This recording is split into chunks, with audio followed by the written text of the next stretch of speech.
Muling dinomina ng Isabela State University Illegal Campus ang November 2025 Civil Engineers Licensure Examination matapos makapagtala ng mataas na passing rates kumpara sa national average. Sa panayam ng Bombo Radyo Kawayan kay Engineer Alfonso Cholo Simon, Executive Officer ng ISU Iligan, sinabi niya na nakamit ng campus ang rank 6 sa top performing school sa buong Pilipinas at rank 1 sa buong rehiyong 2. Nangunang ISU Iligan campus sa resulta matapos makapagtala ng 78.69% passing rate para sa first-time takers at 65% overall passing rate. Malayo ito sa national passing rates na 49.27% para sa first takers at 30.39% overall.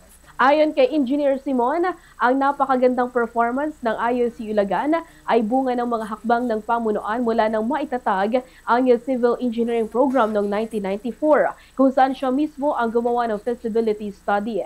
Sa paglipas ng panahon, maraming pagbabagong ipinatupad upang mapalakas ang programa. Dagdag pa niya ang Civil Engineering Program ay isa sa mga flagship programs ng ISU Iligan at mula pa noong 1990s ay consistent na sa magandang performance sa kanilang mga graduates.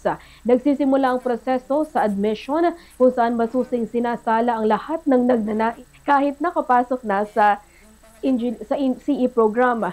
Nananatiling mataas ang retention policy at hindi nawawala ang gabay ng mga well-trained at mahigpit ang faculty at staff ng campus. Ugnay nito, nakakakuha rin ng mataas na passing rate ang ISU Iligan para sa Philippine Nurses Licensure Examination. Ganito ang bahagi ng pahayag ni Engineer Cholo Simon. Very strict po ang aming mga faculties sa department, and we really train our students very hard.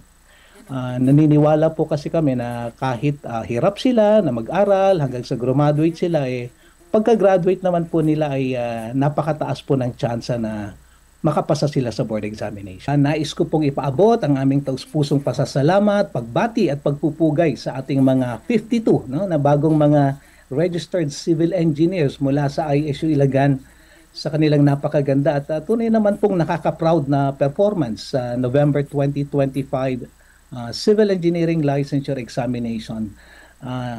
Muli, inangat na naman po nila ang pangalan ng ating pamantasan, hindi lamang po sa ating probinsya, kundi sa buong rehiyon at sa buong